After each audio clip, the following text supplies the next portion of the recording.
Dear parents, hope you are all fine.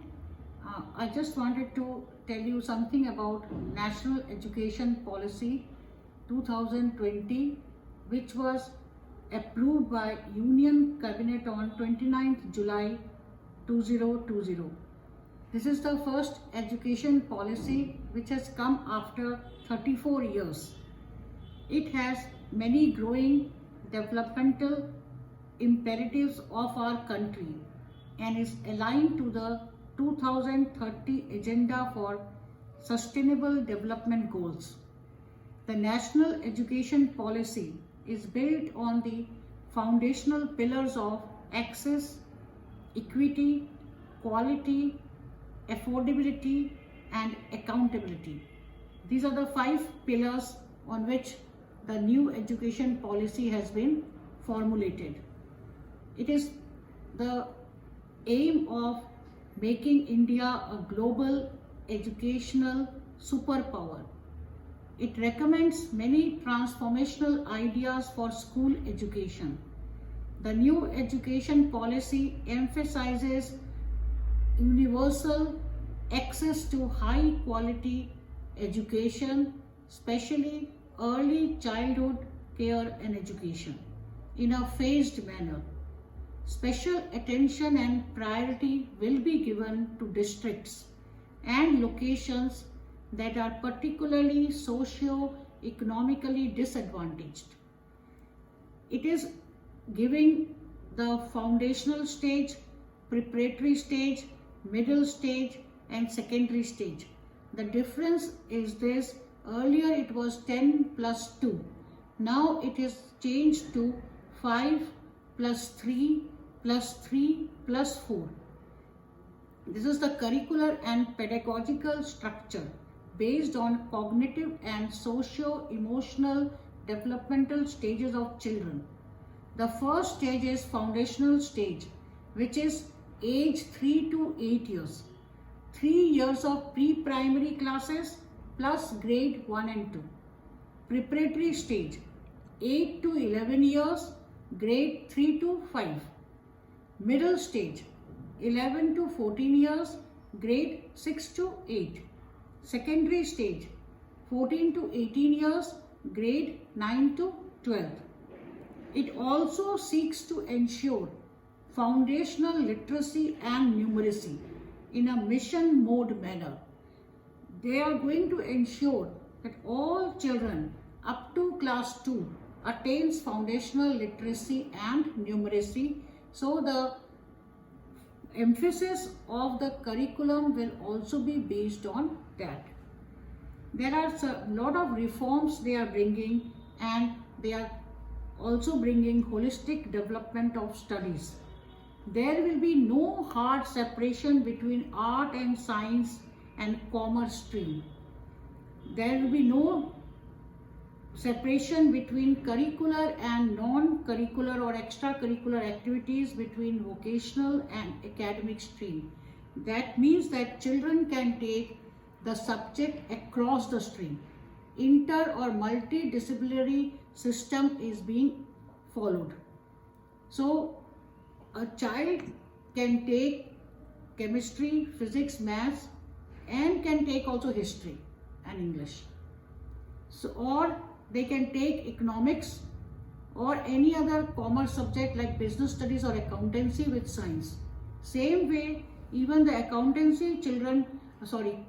children can take economics, business studies, accountancy, and maths, or physics or biology. So it depends on the liking of the child and the aptitude towards that subject, and they can choose accordingly. Even higher education is also going to help them, because lot of liberal arts are going to be followed in higher education, and this will help our children, as there will be no hard and fast separation of the streams which was there earlier.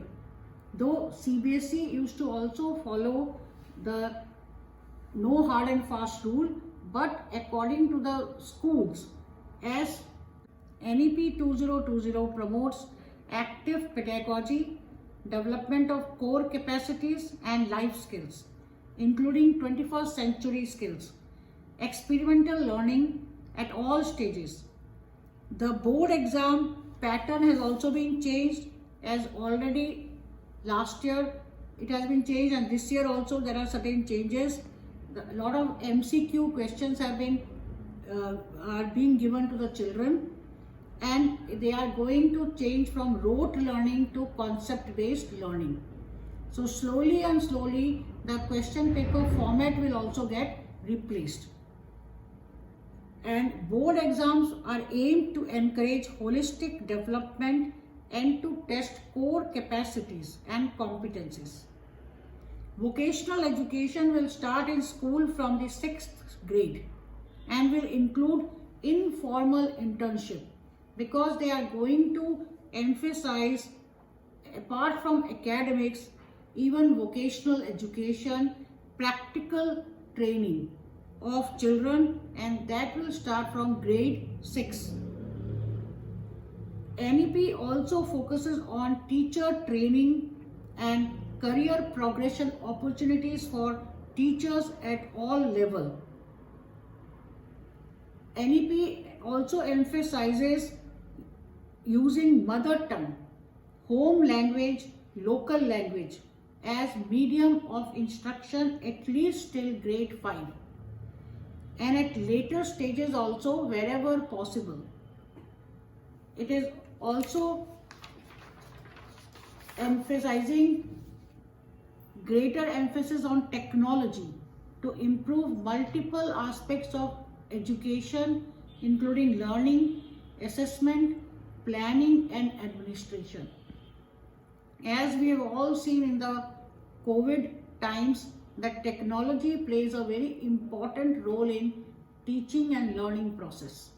So to see that it builds up that facility in schools, schools have to use more on technology, as well as they are putting emphasis that students as well as parents get now used to the technology and use of technology more in teaching learning process. NEP also recognizes the importance of teachers, as teachers truly shape the future of our children and therefore the future of our nation. The successful implementation of national education policy requires participation of teachers at all stages. Therefore, keeping in view the critical and crucial role of teachers, Ministry of Education has also decided to have lot of in-house training, service training, and giving lot of emphasis on teachers' promotions and opportunities. Thank you.